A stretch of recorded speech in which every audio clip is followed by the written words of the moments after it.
بسم اللہ الرحمن الرحیم۔ ان تین لوگوں کی بد دعا سے بچتے رہنا۔ آج کی اس ویڈیو میں ہم ان تین لوگوں کا ذکر کریں گے جس کی بد دعا اللہ تعالیٰ جلد قبول فرماتا ہے۔ ناظرین، اس امت کو پروردگار عالم نے مختلف خصوصیات سے نوازا ہے۔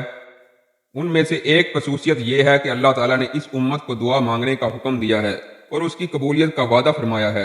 دعا کے ذریعے انسان اپنی حاجات اور ضروریات کو اپنے خالق و مالک کے سامنے بغیر کسی جھجک کے پیش کر کے اپنی مراد مانگ سکتا ہے، لیکن کسی مسلمان کے لیے یہ جائز نہیں ہے کہ وہ دوسرے مسلمان کے لیے بد دعا کرے، بلکہ کسی کے حق میں کسی مصیبت کے آنے کی تمنا کرنا بھی جائز نہیں ہے۔ ایک مسلمان کا دوسرے مسلمان پر حق تو یہ ہے کہ اس کے لیے اللہ پاک سے خیر اور عافیت کی دعا کرے، نہ کہ اس کے حق میں بد دعا کرے۔ لیکن تین لوگ ایسے ہیں کہ اگر وہ کسی کو بد دعا دیں تو اللہ تعالیٰ قبول کرنے میں تاخیر نہیں کرتا۔ ان میں سے ایک والدین ہیں کہ والدین کی بد دعا اللہ تعالیٰ جلد قبول فرماتے ہیں۔ اولاد اللہ تعالیٰ کی طرف سے بہت بڑی نعمت ہے، اس نعمت پہ اللہ کا شکر بجا لانا چاہیے۔ کبھی کبھی ایسا بھی ہوتا ہے کہ والدین اولاد کے ظلم سے پریشان ہو کر بد دعا دیتے ہیں، اور کبھی کبھی والدین کی طرف سے خطا ہوتی ہے کہ بنا سبب بھی یا معمولی باتوں پہ اولاد کے لیے بد دعا کرتے ہیں۔ اسلام نے ہمیں اپنے آپ کے لیے، اولاد کے لیے اور مال و دولت کے لیے بد دعا کرنے سے منع کیا ہے۔ نبی کریم صلی اللہ علیہ وسلم کا فرمان ہے، اپنے آپ کو بد دعا نہ دو، اپنی اولاد کو بد دعا نہ دو، اپنے مالوں کو بد دعا نہ دو۔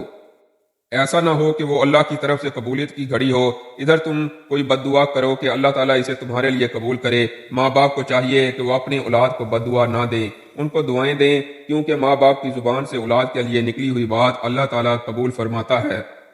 آپ لوگوں نے امام کعبہ عبد الرحمن السدیس کا نام تو سنا ہوگا۔ وہ خود فرماتے ہیں کہ ایک بچہ اپنے ہم عمر لڑکوں کی طرح بہت زیادہ شرارتی تھا۔ ایک دن اس کے گھر مہمان آئے، اس ماں نے مہمانوں کے لیے سالن تیار کیا۔ اس بچے کو شرارت سوجی، اس نے سالن میں مٹی ڈال دی۔ جہاں ماں نے سالن میں مٹی دیکھی تو وہ سمجھ گئی کہ کس نے ایسا کیا۔ اس نے غصے میں شرارتی بیٹے سے کہا، غصے سے بفر جانے والے الفاظ پر غور کریں، چل بھاگ ادھر سے، اللہ تعالیٰ تجھے کعبے کا امام بنائے۔ یہ بات بتاتے ہوئے شیخ صاحب پھوٹ پھوٹ کر رونے لگے۔ ذرا ڈھارس بندی تو روندی ہوئی آواز میں بولے، اے امت اسلام، جانتے ہو وہ شرارتی بچہ کون تھا؟ وہ شرارتی بچہ میں ہوں۔ تمہارے سامنے امام کعبہ عبد الرحمن السدیس شیخ ماں کی دعا کی بدولت حرم شریف کی خاطر عزیز امام بنے، اور آج عالم اسلام میں ہر دل پر راج کر رہے ہیں۔ شیخ صاحب فرماتے ہیں کہ اے ماؤں، اپنی اولاد کے بارے میں اللہ سے ڈرتی رہو، چاہے کتنا ہی غصہ کیوں نہ ہو۔ بچوں کے لیے منہ سے خیر کے کلمے ہی نکالا کرو۔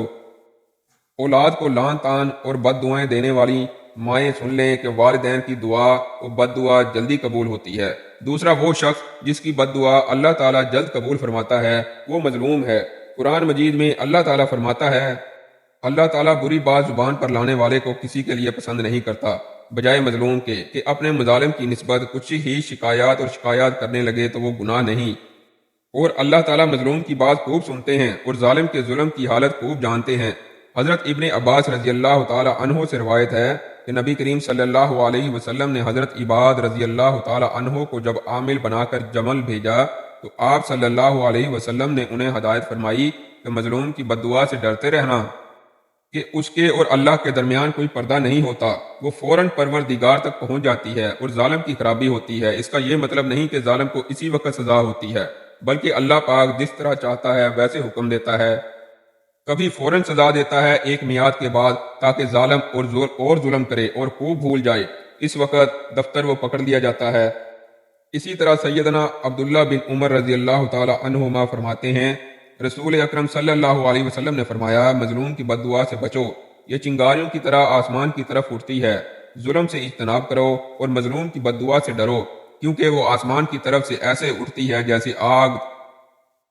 آپ صلی اللہ علیہ وسلم نے مظلوم کی بد دعا کو اس کے تیزی سے اوپر اٹھنے کی وجہ سے چنگاریوں کے ساتھ تشبیہ دی ہے، یا پھر اس کے لیے کہ یہ ایک ایسے دل سے نکلی ہوتی ہے جو ظلم و جبر کی آگ سے دہک رہا ہوتا ہے، اور یہ پردوں کو ایسے چیرتی ہوئی جاتی ہے کہ گویا چنگاری ہو۔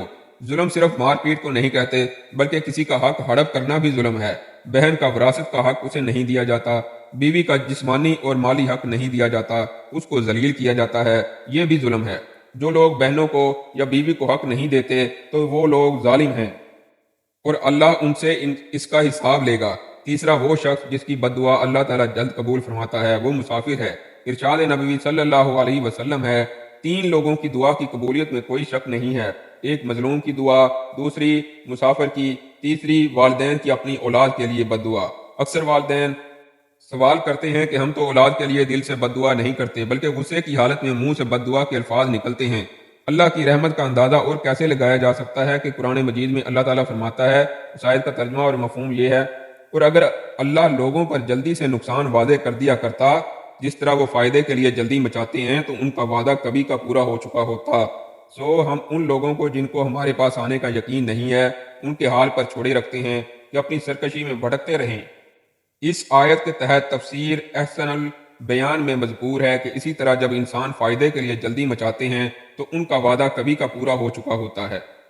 ہم ان لوگوں کو جن کو ہمارے پاس آنے کا یقین نہیں ہے ان کے حال پر چھوڑے رکھتے ہیں کہ اپنی سرکشی میں بھٹکتے رہیں۔ اس آیت کے تحت تفسیر احسن البیان میں مذکور ہے کہ اسی طرح جب انسان تنگی میں ہوتا ہے تو اپنے لیے اور اپنی اولاد وغیرہ کے لیے بد دعائیں کرتا ہے، جنہیں ہم اس کے لیے نظر انداز کر دیتے ہیں کہ یہ زبان سے تو ہلاکت مانگ رہا ہے مگر اس کے دل میں ایسا ارادہ نہیں ہے۔ لیکن اگر ہم انسانوں کی بد دعاؤں کے مطابق انہیں فوراً ہلاکت سے دوچار کرنا شروع کر دیں تو پھر جلدی یہ لوگ موت اور تباہی سے ہمکنار ہو جایا کریں گے۔ اللہ تعالیٰ سے دعا ہے کہ اللہ پاک ہمیں ان احادیث پر عمل کرنے کی توفیق عطا فرمائے، آمین ثم آمین۔ اگر آپ کو ویڈیو پسند آئی ہو تو ہمارے چینل کو سبسکرائب کر دیں، شکریہ۔